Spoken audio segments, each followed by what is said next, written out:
Should we wait for the plane? Yes. Delphi would say, 5 år på planen. Huh? Oh, you don't understand because you don't speak Swedish. 5 more is like Hampus's mum.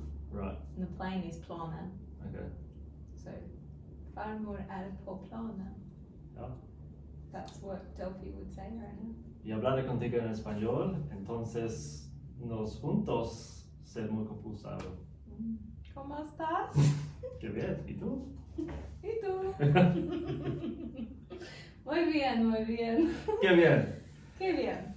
¿Qué decimos? ¿Qué decimos? Sí. Sí. Oh. Todo. Sí, sí. Because Spanish people talk like this. That's how people understand. Alright, are we ready? I've got to press this one too. Yes. Are you ready? Go turn those bits, purple bits off. Fuck. Right. Yeah, I'm ready. Hello and welcome to The Wizard and the Priestess. My name is Nuala and my co-host is Matt is here. Welcome. Today we are going to talk about the emotion of fear. Fear. Where do we hold that? Everywhere. Everywhere. Doesn't really just stay in one spot, I No. imagine. However, today I wanted to really dive in last time we spoke about grief, so we wanted to continue the cycle, and in Chinese medicine the cycle flows on to the kidneys being the beginning of the cycle, where last time we spoke of the lung, which is the emotion, holds the emotion of grief, and that is the end of the cycle. So now today we're moving into the beginning of the cycle. So it starts in Kidney. okay. So the kidney is the unknown, Right. the movement of the unknown coming into the known. When it moves into the known, we see it in physical form. I like the idea of the analogy of the seed. So the unknown being the seed that's under the earth. Yep. We talked a few episodes ago about that all life starts in darkness, and that is essentially the beginning of life, which is where our kidney energy is housed. Right. Or what we could say is the beginning of life, vital energy of life. Yeah. So if we think about that in terms of like procreation, we think of it in terms of the seed being planted into the womb or into the womb, and then it meeting with the egg, and then the Big Bang occurring. And in that moment of Big Bang occurring, we create the vital life. Right. So the vital force of life is created in that moment. Yeah. And that we call Jing in TCM. Okay. So that vital energy is then called Jing. So how that energy comes to be is essentially what position your mother and father are in that moment in time. And then so is it how they are, who they are, etc.? all the layers. All the layers. That is your, say, your blueprint for this incarnation? Yes. Okay. So so what is then created through the Big Bang and that transition from non-life to life is essentially what creates your vital energy. And that vital energy I will call Jing. Yeah.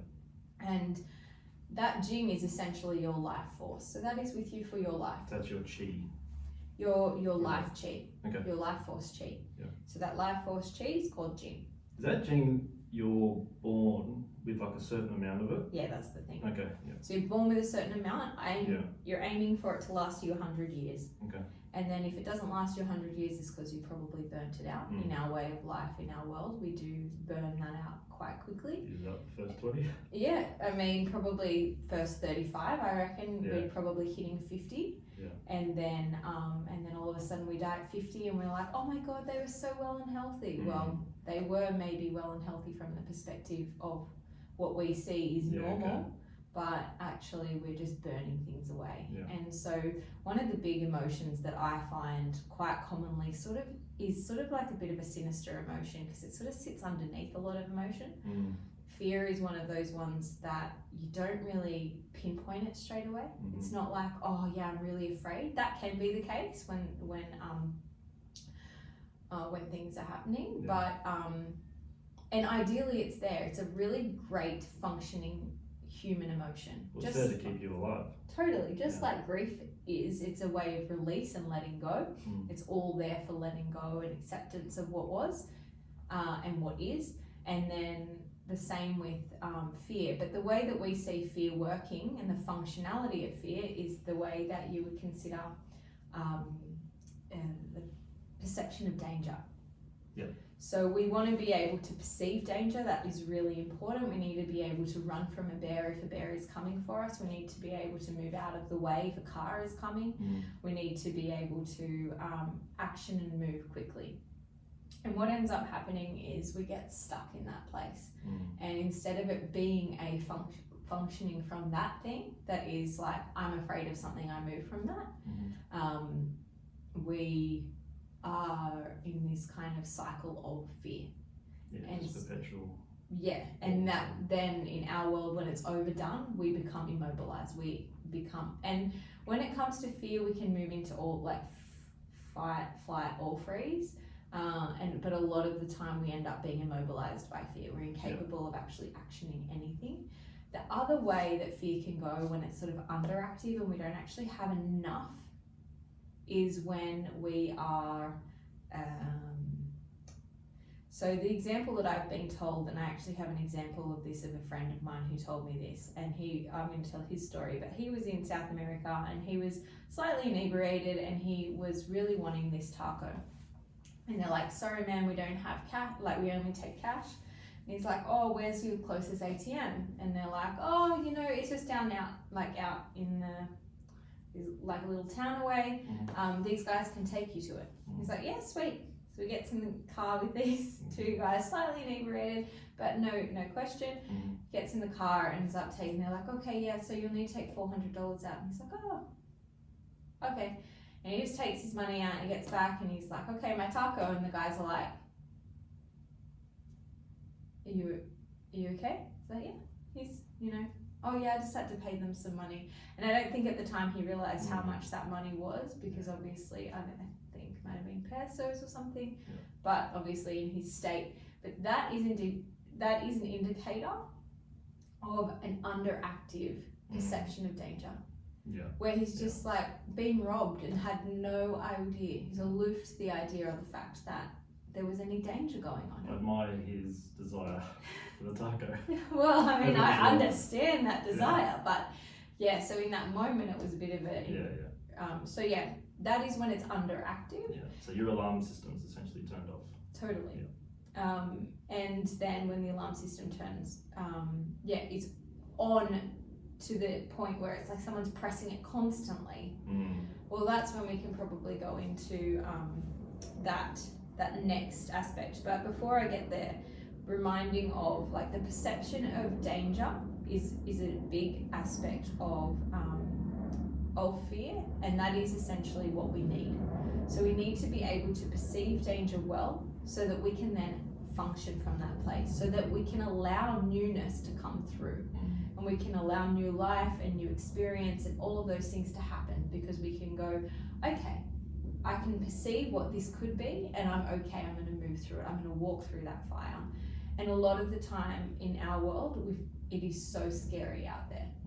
We are so afraid of doing wrong, of feeling like poorly perceived, of being seen to be not who we are. These days we're scared of offending everyone. Oh, that too. And being cancelled and all that kind of crap. That's modern day underlying fear. In TCM, where does fear come from?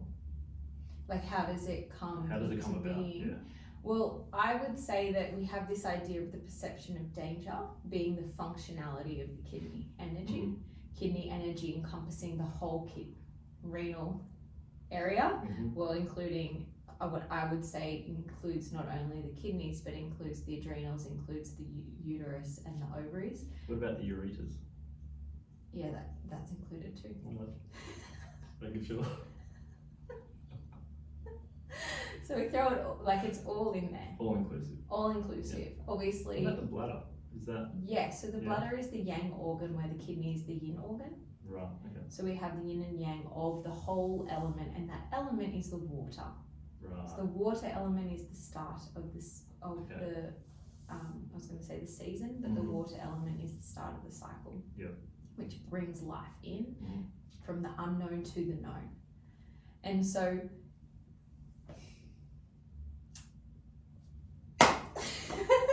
fucking hell, you and your breathers. Sorry, Paris. I'll clap when we start back. Fucking hell. What was I saying? That's my fault, sure. Oh, okay. So annoying. Water, flow. Yeah, the water and the flow. Okay, so, alright. Action. Okay, and so one of the things of that perception of danger in that whole area is to understand that it holds our courage and our willpower. Yeah. So we can tap into this sort of energy. And so where fear sort of begins is where that energy of courage and willpower is stagnated. Isn't actually flowing and moving forth. So both polarities are always there. They can be, I mean, the yin and the yang of everything is always available, but it is, so how I would say fear comes about is one aspect could be that there's disharmony in the kidney or the water element, and that disharmony then interacts or interplays with our courage and our willpower. Is that disharmony on any level? Physical, mental, emotional, structural? Okay. I would say that most of those things come from an emotional movement though. Yeah, I'd agree. So I wouldn't say that necessarily you will first feel the fear, you'll feel that fear, and then your body will respond. And so from my perspective, you're always going to be, we want to strengthen the courage and strengthen our awareness of our perception of danger so that we're really clear on that. And then obviously all of us have our different layer of that. So for example, for me, my mum is so scared of snakes. She grew up in the bush. They overcompensate with a little bit of extra fear, stay away from the snakes. And they, maybe my grandma was actually afraid of snakes. I don't know 100%, but I know that my mother is so afraid of snakes that me and my brothers hold this innate fear of snakes. And I mean, I've worked on it a little bit, but if I saw a snake in front of me, I'd be running. And the one thing you're meant to do when you see a snake is stop.